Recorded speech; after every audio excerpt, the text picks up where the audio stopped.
Bonjour à tous les mordus d'auto, c'est un grand plaisir de vous retrouver aujourd'hui pour une nouvelle vidéo avec quelqu'un que vous connaissez bien, enfin pour ceux qui suivent la chaîne, c'est notre ami Alain qui revient pour la troisième fois.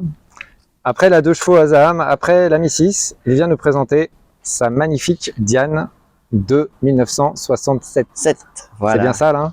C'est bien ça. Bonjour à tous. Tu vas bien? Oui, très bien. Donc voilà, cette Diane est une des toutes premières Dianes produites, vu qu'elle est d'octobre 67. Et à cette époque-là, Citroën commençait à trouver que sa 2 chevaux était vieillissante. Elle allait avoir 20 ans, donc il fallait faire une voiture qui modernise un peu la 2 chevaux. Mais le cahier des charges était quand même très strict et il fallait que la nouvelle 2 chevaux puisse être fabriquée sur les mêmes chaînes de montage que l'ancienne 2 chevaux. Donc l'empattement, la largeur, tout, il n'y avait pas beaucoup de mieux à apporter. Donc en fait, en gros, il fallait faire une voiture nouvelle qui n'était pas si nouvelle techniquement, finalement. Voilà, il fallait faire du neuf avec du vieux. C'est un peu ça. C'est un peu ça. Aussi pour contrer, à la fois pour remplacer la 2 chevaux vieillissante face à une 4L beaucoup plus récente aussi. Qui était en forte progression après le milieu des années 60, voilà, tout à fait. Donc c'est pour ça que la Diane a été conçue avec un haillon que n'avait pas la 2 chevaux. En effet.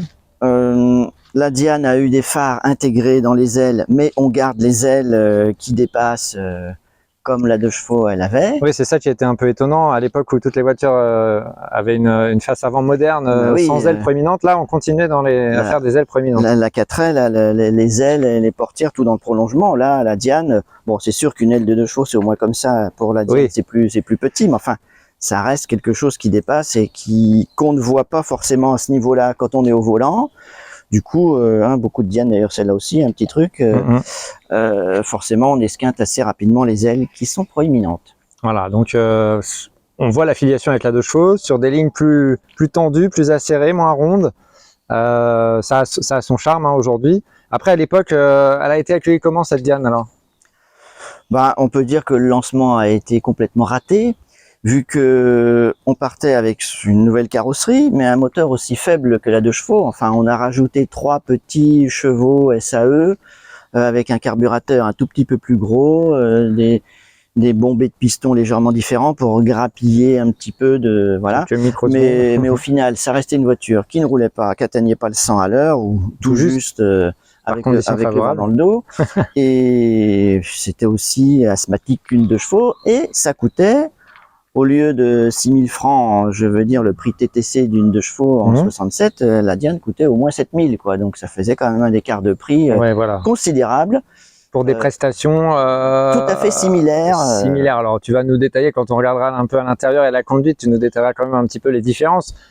Il y en a quelques-unes, mais en effet, il n'y avait pas de révolution. On ne peut pas parler de révolution. Non. Après, il y a eu des versions mieux motorisées qui ont permis à la Diane de mieux fonctionner commercialement, la Diane 6 notamment. Voilà, exactement. Mais bon, je pense qu'ils ont fait la bêtise à l'époque de sortir la nouvelle 2 chevaux appelée la Diane avec un moteur qui faisait que 2 chevaux fiscaux, quoi. Oui, et puis donc Citroën, voyant que ces 2 chevaux se vendaient toujours très bien et que les Diane avaient du mal à se vendre, ils ont finalement dépoussiéré complètement la 2 chevaux en 1970 avec les 2 chevaux 4 et 2 chevaux 6.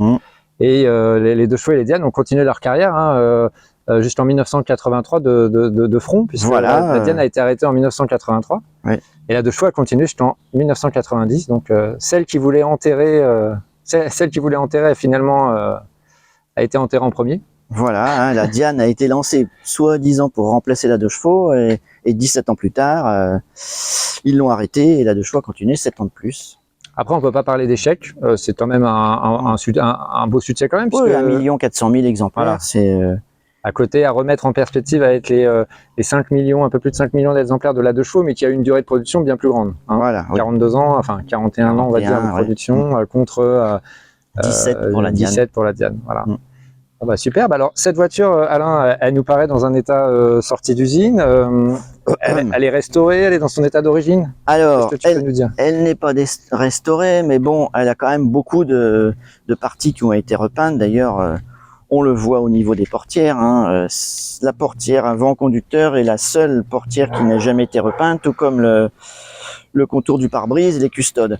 Mais capot et coffre et aile, tout a été repeint, mais moi je l'ai déjà depuis plus de 20 ans et moi j'ai jamais fait de travaux de carrosserie dessus. Hein. Et donc en fait, je dirais, c'est les accidents de la vie qu'elle a pu avoir qui ont fait qu'un élément était repeint puis un autre, des petits accrochages. Voilà, exactement. D'accord. Et alors, comment tu l'as trouvé cette voiture? Eh bien, un peu par hasard, on m'a accosté dans la rue et pour me dire qu'il avait une Diane à vendre. C'était en fait le petit-fils du papy qui l'avait acheté neuve en 67. Donc je suis allé la voir. Elle n'avait pas roulé depuis très longtemps. Elle était dans un parking souterrain et il fallait libérer la place. C'est pour ça que les petits-enfants, la famille du premier propriétaire souhaitait vendre la voiture. Voilà. Et ils t'ont abordé parce qu'ils avaient vu que tu avais d'autres bicylindres. Voilà, tout à fait. voilà. Ouais, c'est une super histoire. Tu vas nous montrer un petit peu, avant de passer à l'intérieur, on va regarder ce moteur et puis ce coffre. On va peut-être commencer par le coffre puisque je suis en train de filmer l'arrière de la voiture. Voilà. Cette porte de haillon qui a révolutionné quand même la praticité de la voiture. Oui, mais qui est quand même très lourd. Très lourd. Parce que je me souviens de quelques mamies qui avaient des Diane et qui étaient toutes petites et qui arrivaient tout juste à le lever. Donc avec le poids de la vitre, ça fait tout de suite... Donc ce haillon, pour inspirer de la R4, hein, pour le coup là c'était Renault qui innovait. Oui. Et la 2 chevaux proposait en option le kit ENAC avec la grande ouverture de malle, mais la Diane le proposait du coup d'origine. De série. Donc on a quand même un beau coffre. Hein.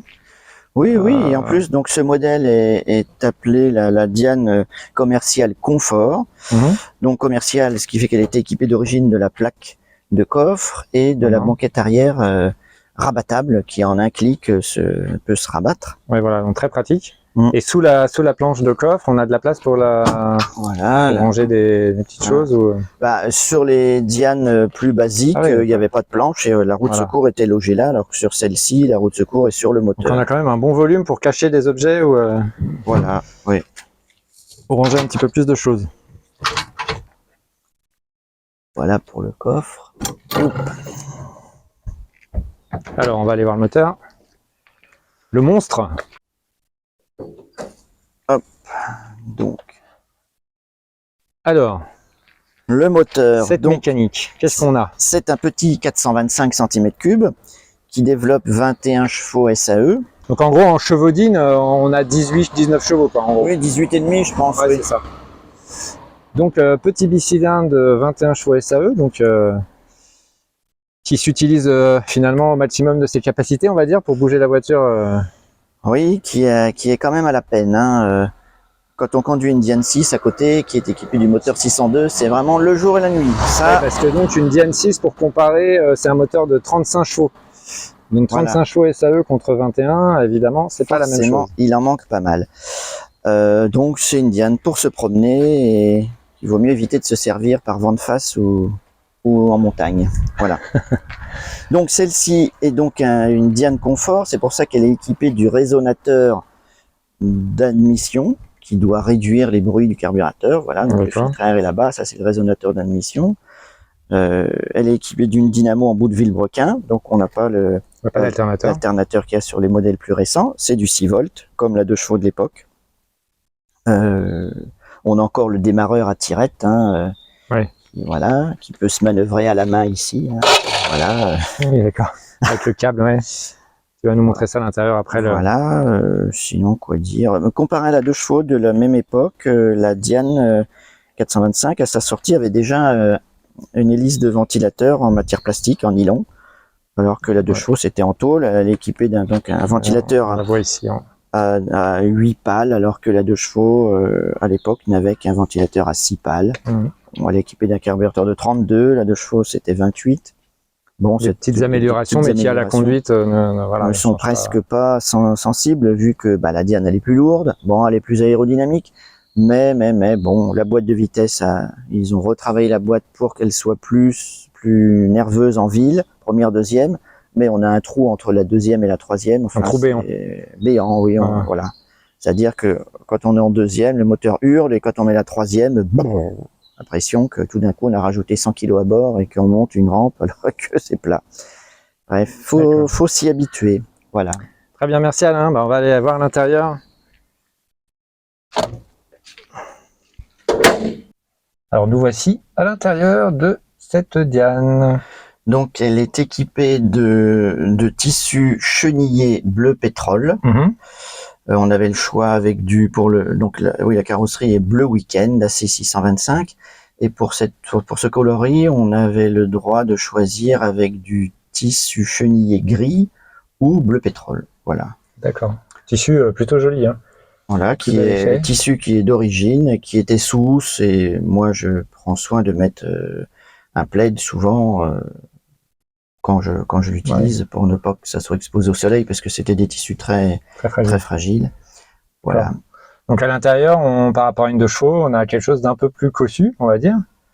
Une planche de semblant de planche de bord, un peu plus moderne avec les aérateurs. Des aérateurs orientables de chaque côté.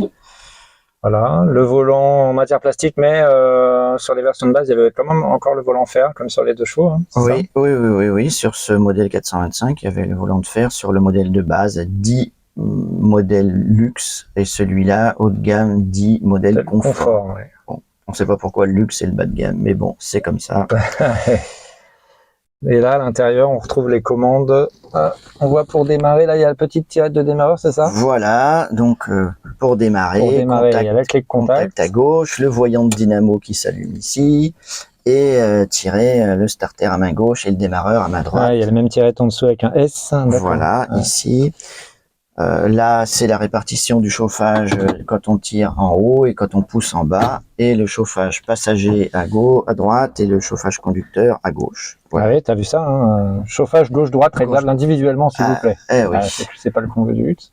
Et sur le tableau de bord, on a les informations essentielles, j'imagine. Donc alors, le compteur a été remplacé en 81. Donc, nous avons l'indication d'essence au milieu. Donc oui, je disais, le compteur en lui-même, le totalisateur kilométrique a été remplacé en 81 puisque celui d'origine sautait des milliers de kilomètres, donc c'est noté dans le petit calepin.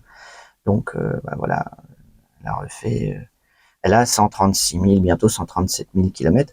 Donc à gauche le voyant dynamo, à droite ce voyant ne sert à rien, c'est juste pour faire le pendant, voilà.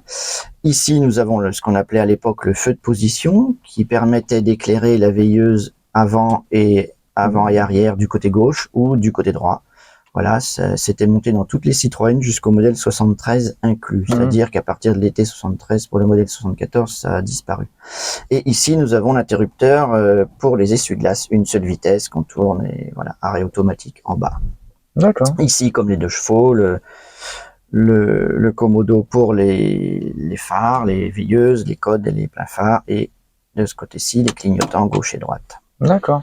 Et en espace à bord, par rapport à la 2 chevaux, on est comment? C'est similaire? Je crois que c'est similaire, à part que vu que la Diane la Diane modèle confort a des contreportes en plastique creusées, largeur au coude. On a au coude un petit peu plus, mais je crois qu'au niveau de l'épaule c'est exactement pareil, ou un demi-centimètre même de moins que la 2 chevaux, vu que la Diane, vue de l'extérieur, a des portes concaves. Ça. Pour augmenter la rigidité de la faiblesse des tôles utilisées. D'accord, oui. Ouais, donc là, c'est vrai que par rapport à la 2 chevaux, les contreportes, c'est un semblant de luxe avec une partie à coudoir et puis un vide-poche que l'on peut voir. Voilà, on peut mettre tout un tas de fourbis, comme c'est le cas. Voilà. Et une toute petite poignée ici pour refermer la porte.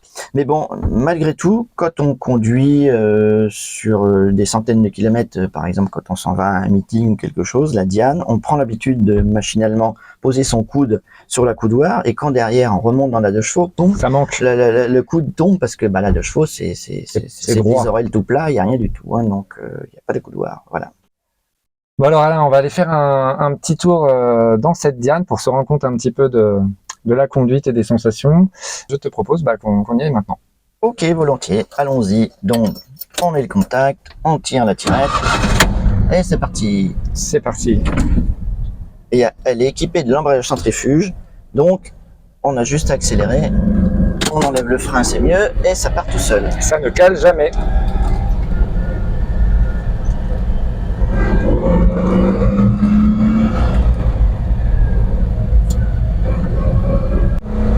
Alors là, on élance la bête. En troisième, à 60. Allez, hop. Ça me semble un peu plus silencieux que la 2 chevaux quand même. Enfin, un peu moins bruyant. Ah, on est déjà à 80 au bénéfice d'une descente. Voilà, ça descend, donc ça s'élance bien quand ça descend. Mais hélas, dès que ça remonte, l'aiguille baisse très rapidement. C'est fait pour se promener tranquillement. Oui, voilà. Alors en termes de conso, qu'est-ce que tu fais Alain? On va dire un demi-litre de plus que la ZAM qui est équipée de la 2 chevaux, qui est équipée du similaire 425. Là, quand je suis allé en Bretagne récemment, j'ai consommé 4 litres,45. Donc ça reste, c'est incroyable, ça reste très honnête. Pour une voiture qui a... Elle a 56 ans, elle aura 56 ans le mois prochain. Ouais. Aujourd'hui, c'est les consommations qui font rêver.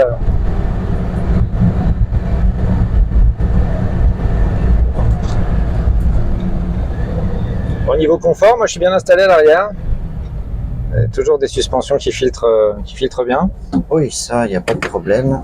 Qu'est-ce que tu peux nous dire justement dans les petites différences, même si c'est en gros une 2 chevaux recarrossée, mais est-ce qu'il y a des petites choses quand même que tu notes Déjà, la hauteur au toit est quand même un petit peu moins importante que dans la 2 chevaux. Carrément, la 2 chevaux, il faut le dire, elle a été conçue pour qu'un homme puisse s'installer à bord avec son chapeau haute forme.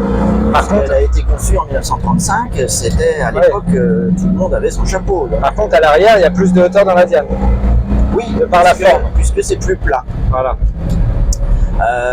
Aussi, la Diane est équipée, toutes les Dianes ont une capote qui s'ouvre de l'intérieur, alors que les 2 chevaux, ça n'a pas toujours été le cas. C'est vrai.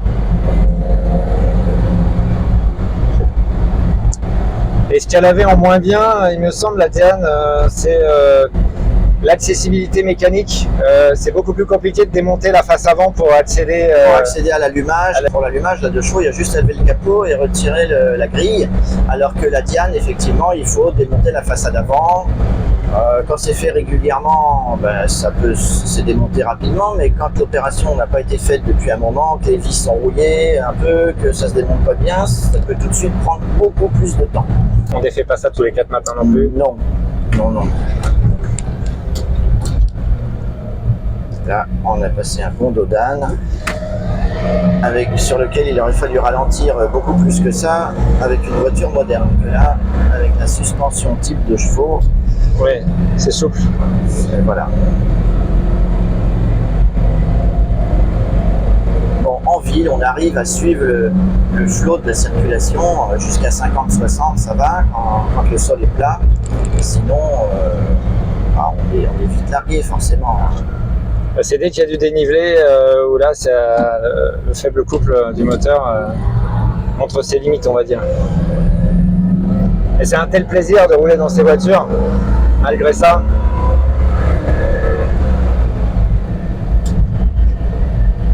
Bon, ta préférence, t'en as une entre la 2 chevaux et la Diane quand même? Ou finalement, comme tu me disais la dernière fois, ta préférée, c'est toujours celle que tu conduis? Voilà, oui, ça reste vrai pour la Diane, parce que donc, là, comme je disais tout à l'heure, je suis allé en Bretagne au mois de mai avec, sur de la grande route. Finalement, quand elle est bien lancée, qu'on n'a pas de vent de face et qu'on est bien lancé, elle tient facilement 95, 100, 110 même, dès que ça descend un tout petit peu. Donc forcément, on est toujours content des performances de sa voiture quand elle roule bien, quoi. Mais bon, faire le même voyage avec du vent de face, je pense que j'aurais trouvé le temps beaucoup plus long, réellement et concrètement, quoi. Ah oui, bah oui.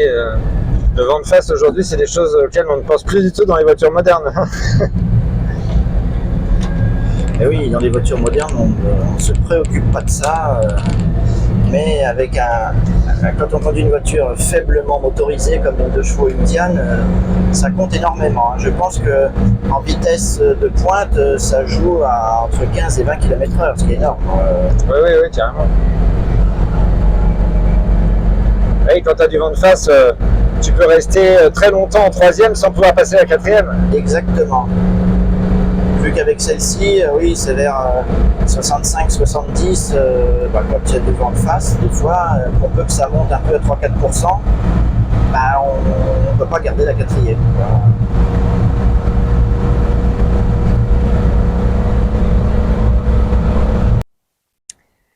Merci beaucoup Alain pour la balade. Mais je t'en prie. Est-ce que tu as des petits dossiers d'époque ou des petits documents d'époque intéressants à montrer? Ah mais oui, j'ai le petit carnet de bord qui m'a été remis à l'achat de la voiture. Que le papy de Sophie, oui, je fais un petit clin d'œil à Sophie, qui est une des petites filles du propriétaire d'origine de cette Diane, que je côtoie toujours, plus de 20 ans après avoir acheté la voiture. Et donc, le papy de Sophie avait créé le petit carnet dans lequel il mettait donc tous les pleins d'essence. Donc, on voit depuis le premier plein, la voiture est du 16 octobre 67. Donc, il a fait son premier plein le 20 octobre. C'est dingue. Voilà. Donc, le carnet a 56 ans. Tout comme la voiture. Voilà, exactement. Donc on voit qu'il s'en est régulièrement servi jusqu'en 71 inclus. Et puis après, et puis ça reprend en 74. L'écriture est différente puisque c'est un cousin à Sophie qui s'en est servi. J'ai su après coup qu'il était allé jusqu'à Gibraltar avec cette voiture. Ah d'accord. Voilà, année également où il s'est fait lacérer la capote. Donc la capote date de 74. Elle a pu ces petits bouton pression couleur carrosserie qu'elle avait à l'époque, et il y en avait qu'un, après il y en a eu deux, donc celui-là sert à rien. Bon voilà.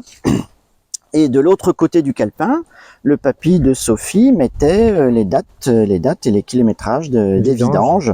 Voilà, donc elle a été vidangée très régulièrement. Oui, c'est tous les 2500 km, je vois. Voilà, oui, à peu près, ouais. Entre 2 et 4000. Et par ici, il avait créé un chapitre réparation, donc la révision, les changements des bougies, batteries, les freins, les refaits des freins, l'embrayage, il y a tout, jusque dans les années 70. Et puis après, moi, quand je l'ai reprise au début des années 2000, et ben j'ai continué tout ce que j'ai fait dessus, tout l'entretien, voilà, je marque tout est mine d'or, ça. Tout est marqué. Ah, voilà, j'ai vraiment un historique complet depuis 56 ans de cette Diane. Voilà. Et je tiens à continuer ainsi. Tu as d'autres documents sympathiques? Alors sinon, oui, j'avais apporté, oui, je pensais que tu allais faire une prise de vue sur la belle sellerie. Donc j'ai apporté quelques documents. Donc ça, c'était le petit fascicule pour les petites Citroën, là, les modèles 69. Donc la Diane, ça faisait déjà 2 ans qu'elle existait, mais enfin 1 an et demi. Voilà, ouais. Ça c'est le premier petit catalogue. Il est daté juillet 67. Donc la Diane est sortie, elle a été présentée le 28 août. Donc on pouvait lire Citroën vous présente Diane. Elle est jeune, vive, gaie, agréable, docile et faite pour le bonheur. Ah là là, le marketing. Oui, de l'époque. Et à l'intérieur, il y a une page où il y a une Diane Bleu Week-end, la même couleur que celle-ci, équipée également de... Donc c'est un modèle commercial avec la planche de coffre, la banquette arrière abattable. Et on voit qu'elle est équipée, on voit mieux ici, elle n'est pas en tissu, c'est ce qu'on appelait le bufflon. C'est du simili-cuir, voilà. Voilà. On a également le journal qui s'appelle Europe Auto, qui est daté de décembre 67 et qui présente la nouvelle Diane. Voilà, on voit l'immatriculation UG 75, ça correspond à la fin de l'année 67. Et là, nous avons le match, la Diane face à la Renault 4. Et ça, c'est paru le 4 janvier 68. Donc encore une Diane Bleu Week-end, la même que celle-ci, avec une R4 rouge. Génial. Voilà, dans l'auto-journal. Je collectionne les autos et ce qui s'y rapporte aussi, c'est sympa. Voilà, surtout les documents d'époque, c'est toujours sympathique. Bien, et écoute, Alain, encore une fois, pour la 3e fois, je suis ravi de t'avoir reçu et j'espère que nos spectateurs vont être ravis aussi d'avoir découvert cette belle Diane. Eh bien oui, nous verrons ça. Continue à la bichonner, à profiter d'elle, à rouler et puis au plaisir de te revoir bientôt. Ça marche, à bientôt. À bientôt Alain.